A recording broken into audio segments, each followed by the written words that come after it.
Bismillahirrahmanirrahim. Assalamualaikum warahmatullahi wabarakatuh. Innal hamdalillah nahmaduhu wa nasta'inuhu wa nastaghfir wa na'udzu billahi min shururi anfusina wa min sayyiati a'malina.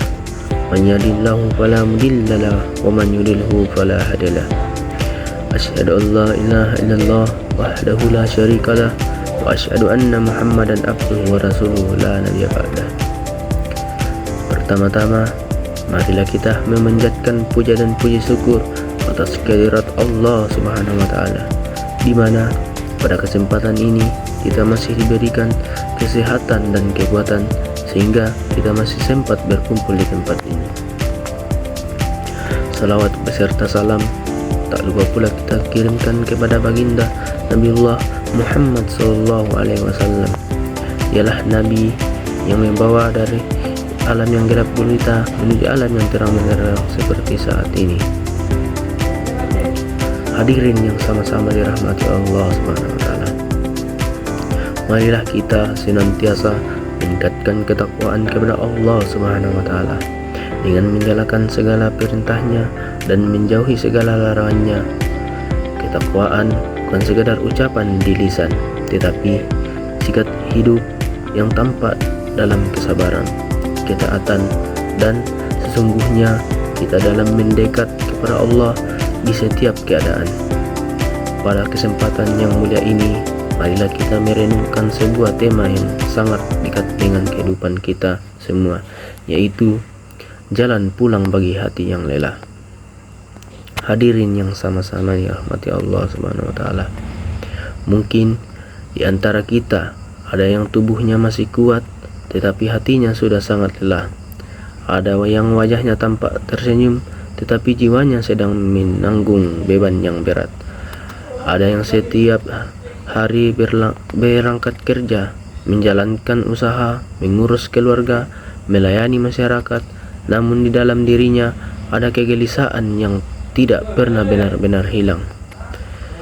Kita hidup di zaman yang penuh dengan tekanan ekonomi, tekanan pekerjaan, tekanan keluarga, tekanan sosial, bahkan tekanan dari diri sendiri.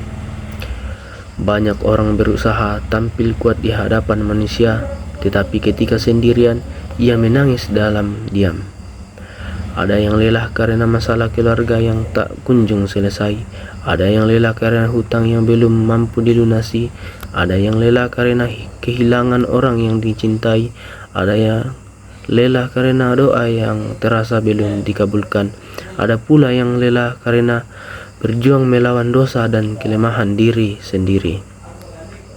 Namun, pertanyaannya, kemanakah hati yang lelah harus pulang? Sebagai orang mencoba mencari ketenangan melalui dunia, ada yang mengumpulkan harta sebanyak-banyaknya. Ada yang mengejar jabatan setinggi-tingginya. Ada yang mencari hiburan tanpa batas. Ada yang menghabiskan waktunya dengan kesenangan sesat.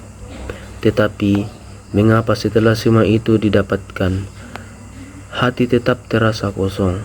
Karena sesungguhnya hati tidak diciptakan untuk bergantung kepada dunia. Hati diciptakan untuk mengenal dan mencintai Allah. Allah Subhanahu wa taala berfirman dalam Quran surah Ar-Ra'd ayat 28 yang berbunyi, A'udzubillahi minasyaitonirrajim. Bismillahirrahmanirrahim. Ala bi dzikrillahi tazmainul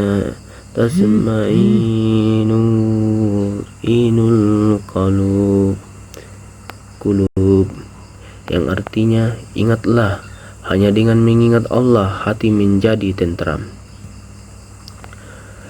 Allah tidak mengatakan bahwa hati akan tenang karena banyaknya uang. Allah tidak mengatakan hati akan tenang karena pujian manusia. Allah tidak mengatakan hati akan tenang karena jabatan dan popularitas. Allah menegaskan bahwa tenteraman sejati hanya ada dalam kedekatan dengannya. Karena itu, ketika hatimu lelah, jangan semakin jauh dari Allah. Justru saat itulah kita paling membutuhkan Allah. Hadirin yang sama-sama dirahmati Allah Subhanahu wa taala. Salah satu sebab terbesar kelelahan hati adalah karena terlalu lama memikul beban sendirian. Kita merasa harus menyelesaikan semuanya sendiri. Kita merasa harus kuat setiap saat. Kita merasa tidak boleh terlihat lemah. Padahal seorang mukmin memiliki tempat bersandar yang tidak pernah mengecewakan, yaitu Allah Subhanahu wa taala. Rasulullah pernah bersabda, "Ajabal amaril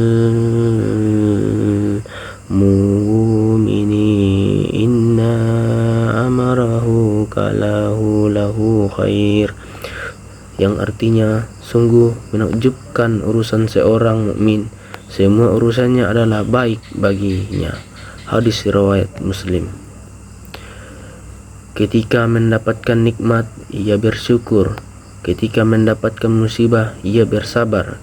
Keduanya menjadi kebaikan baginya. Inilah kekuatan seorang mukmin. Ia boleh menangis tetapi tidak putus asa. Ia boleh terluka tetapi tidak kehilangan harapan. Ia boleh jatuh tetapi tidak berhenti melangkah menuju Allah. Itulah yang singkat yang saya bisa sampaikan. Kurang dan lebihnya mohon dimaafkan.